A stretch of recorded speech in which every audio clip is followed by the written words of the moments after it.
Policy, जैसे कि आपने सुना होगा नई आर्थिक नीति, एलपीजी सिलेंडर नहीं। दोस्तों, मेरा नाम है अरियन जैन और आज फिर से हम एक नई वीडियो के साथ आ गए हैं जहां पर हम देखेंगे कि जो न्यू इकोनॉमिक पॉलिसी, जैसे कि आपने सुना होगा नई आर्थिक नीति, एलपीजी सिलेंडर नहीं।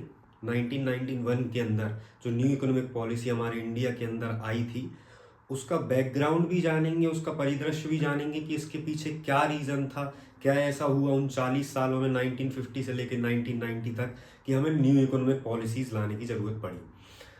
तो स्टार्ट करते हैं इस चीज़। तो चलिए शुरू करते हैं कि जैसे हमने देखा कि हम 1947 में आज़ाद हुए। 1947 में आज़ादी के बाद जैसे ही हमने देखा कि एक कंट्री जब आज़ाद होती है तो उसने ये देखा कि हम इतने साल गुलाम 250 साल तक क्यों रहे। अच्छा।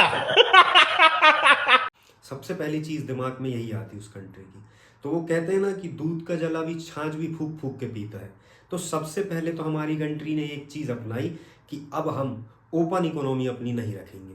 ओपन इकोनॉमी से लेना देना क्या रहता है? ओपन इकोनॉमी से मतलब ये है कि एक्सपोर्ट इम्पोर्ट, बाहर के देशों से सामान मंगवाना, बाहर के देशों में सामान भेजना, इसको कहते हैं एक ओपन इकोनॉमी।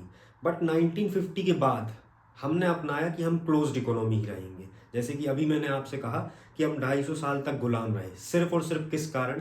कि एक व्यक्ति जो आए थे सिर्फ और सिर्फ यहाँ बिजनेस करने, वो 250 साल तक हमें अपना गुलाम बना के रख के गए। इसी चीज को देखते हुए हमने अपनी इकोनॉमी को क्लोज्ड इकोनॉमी कर दिया, जहां पर हमने एक चीज अपनाई, इनवर्ड सब्सटीट्यूशन। मतलब कि जो वस्तुएं हम बाहर से मंगवा रहे थे, जो वस्तु हम बाहर से इंपोर्ट कर रहे थे, अब वो हम इंडिया में ही बनाएंगे। That is known as import substitution. कि जो हम इंपोर्ट कर रहे थे उसका एक सब्सटीट्यूट प्रोडक्ट हम इंडिया में ही बनाएंगे कि ना कोई बाहर का व्यक्ति यहाँ आ पाए, ना दोबारा वो राज कर पाए। तो इन 40 सालों में जब 1950 से लेके 1990 तक जब हमने देखा कि इन 40 सालों में हमने अपनी इकोनॉमी को क्लोज्ड इकोनॉमी रखा, तो उसके बहुत कुछ हमें नुकसान देखने को जाहिर सी बात है मिले। अब इसका एक बैकड्रॉप या बैकग्राउंड ये है कि 1991 में पीवी नरसिम्हा राव थे। उसी समय फाइनेंस मिनिस्टर हमारे डॉक्टर मनमोहन सिंह थे। और हमारी इंडिया की हालत कुछ ऐसी थी कि हमारे पास सिर्फ 3 महीने का रिजर्व बचा था इंडिया को चलाने के लिए, सिर्फ और सिर्फ 3 मंथ्स का रिजर्व। इतनी फाइनेंशियल इनस्टेबिलिटी हमारे इंडिया को फेस करनी पड़ रही थी।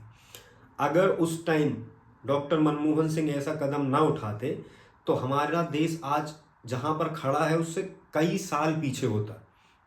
तो उनको भी हमें थैंक यू कहना चाहिए कि ऐसे कदम हमारे उस समय के इंटेलेक्चुअल्स ने या हमारे नेताओं ने उठाए और उस चीज़ को ऊपर लाके एक नई पॉलिसीज इंट्रोड्यूस की, जिससे हमारे इंडिया का नए सिरे से एक उद्धार या रीडेवलपमेंट फेज चालू हो पाया। अब इसके पीछे रीज़न क्या थे? इसके पीछे बहुत सारे रीजंस हमने देखे हैं। कि जब हमने देखा कि हमने 1950 में अपनी इकोनॉमी क्लोज्ड की तो वहां पे पब्लिक सेक्टर का डोमिनेंस बहुत ज़्यादा हो गया। पब्लिक सेक्टर क्या कहलाती है? जो कि डायरेक्टली गवर्नमेंट से रिलेटेड होती है, गवर्नमेंट का उस पर पूरे की पूरे रूल्स एंड रेगुलेशंस चलते हैं। अब इस पब्लिक सेक्टर की इतनी पुअर परफॉर्मेंस होने लगी कि जाहिर सी बात है, हमने ये देखा कि जितने सेक्टर्स थे पब्लिक के अंदर, अप्रॉक्स 20 सेक्टर्स पब्लिक सेक्टर के अंदर थे। मतलब प्राइवेट सेक्टर का कहीं भी इन्फ्लुएंस हमें देखने को नहीं मिलता था। जब हमने ये चीज़ देखी कि जो पॉलिसी या जो हमने इकोनॉमी अपनी कंट्री के अंदर अपनाई है, क्लोज्ड इकोनॉमी, वो हमें घाटा दे रही है, तो अब जाहिर सी बात है जब हमारे पास पैसे नहीं बचते तो हम लोन लेने के लिए जाते हैं। और लोन लेने के लिए बड़ी बड़ी ऑर्गेनाइजेशन, जैसे हम सुनते हैं IMF हो गया, Indian monetary fund, world bank हो गया, तो जनरली लोग या कंट्री अप्रोच वर्ल्ड बैंक को करती हैं टू लैंड फंड्स।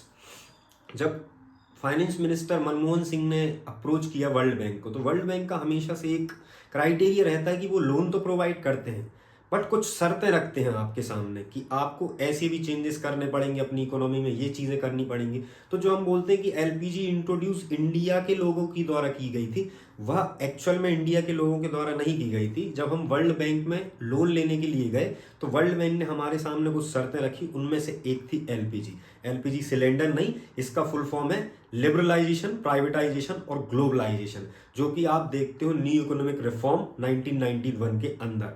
उन्होंने ये कहा कि हम भैया आपको लोन तो दे देंगे बट इसके एवज में या इसके बिहाफ में आपको इंडिया के अंदर ये चीज़ें स्टार्ट या प्लान करनी पड़ेंगी टू इम्प्लीमेंट।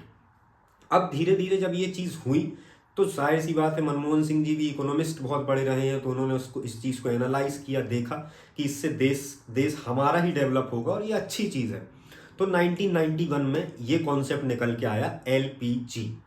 अब एलपीजी था क्या, क्यों आया, कैसे आया, इस चीज़ का बैकड्रॉप जब हम देखेंगे कि poor performance of public sector, हम बहुत सारा डेट में आ रहे थे, डेट में तो आज भी हैं हम, बट हम उस समय डेट में आ रहे थे, हमारी फाइनेंशियल इंस्टेबिलिटी बहुत ज़्यादा थी।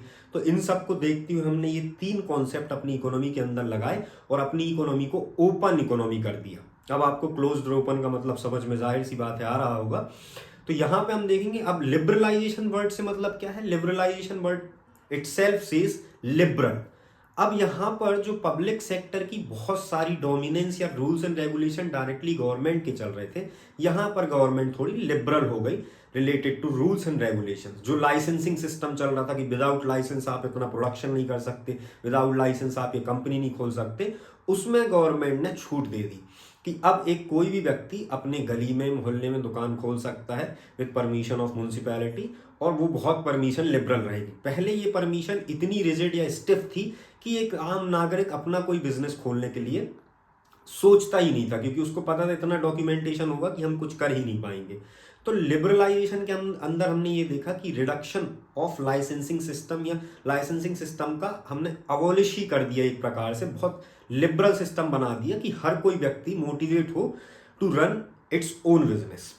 सेकेंड टर्म आई प्राइवेटाइजेशन। प्राइवेटाइजेशन एक ऐसा इन्फ्लुएंस हमारे इंडिया के अंदर लेके आया जहां पे हमने देखा इस प्राइवेटाइजेशन की वजह से हमारा इंडिया मॉडर्नाइजेशन की ओर जाने लगा। अब वो कैसे जाने लगा, जैसे हम देखें कि हमारे अंदर पब्लिक सेक्टर के अंदर इकोनॉमिक पॉलिसीज से पहले अप्रॉक्स 20 सेक्टर्स पब्लिक सेक्टर के अंदर में थी। मतलब कोई प्राइवेट प्लेयर वहां पर घुस ही नहीं सकता, कोई बंदा नया आके प्राइवेट पर्सन वहां पे अगर बिजनेस करना चाहे वो नहीं कर सकता।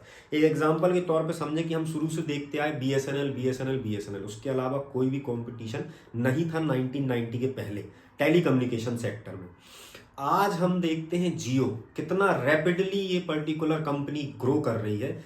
ये किस कारण कर पाई, जियो खड़ी ही नहीं हो पाती अगर प्राइवेटाइजेशन होता नहीं, या लाइसेंसिंग सिस्टम या लिबरलाइजेशन जो हुआ, जो लाइसेंस में एक लिबर्टी गवर्नमेंट ने दी प्राइवेट सेक्टर्स को, अगर ये नहीं होता तो ना जियो खड़ी होती, ना टाटा खड़ी होती, ना कोई भी बड़ी कंपनी जो आज इंडिया में अच्छे से परफॉर्म कर रही वो खड़ी हो पाती या अच्छे से काम कर पाती। प्राइवेटाइजेशन का सीधा सा अर्थ ये था कि जो पब्लिक सेक्टर है, प्राइवेटाइजेशन 2 तरीके से होता है। पहला, जब हम देखते हैं कि जो पब्लिक सेक्टर है उसकी टोटल ओनरशिप हम प्राइवेट में ट्रांसफर कर दें। Total ownership in the sense कि हमारी एक दुकान चल रही थी, उसमें गवर्नमेंट का हिस्सा, गवर्नमेंट उसको चला रही थी।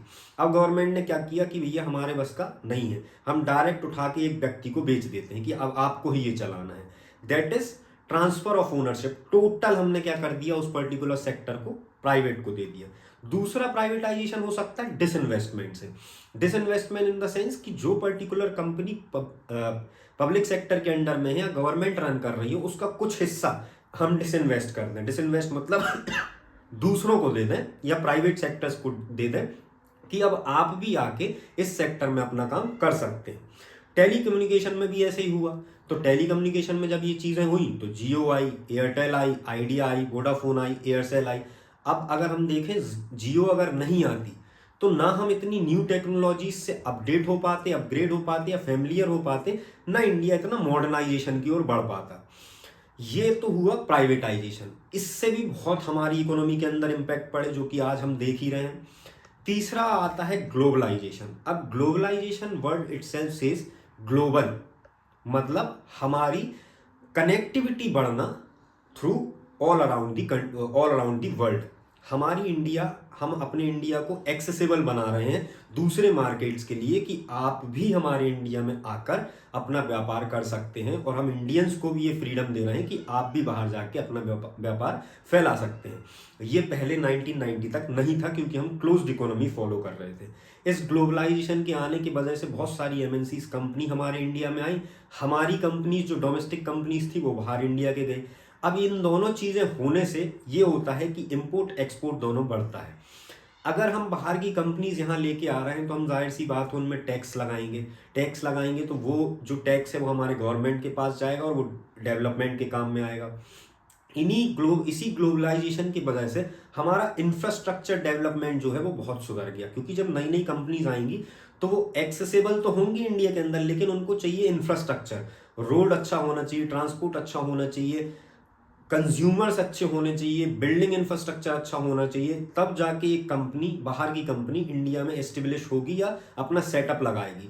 तो इन चीज़ों से हमें इतना बेनिफिट मिला अल्टीमेटली कि जब हमने देखा अपना 1991 में जीडीपी, तब तो वो 1991 में लो रेट पे गया, जैसे ही हम 1992 में आए हमने सडन बूस्ट एक जीडीपी में इंक्रीज होता देखा।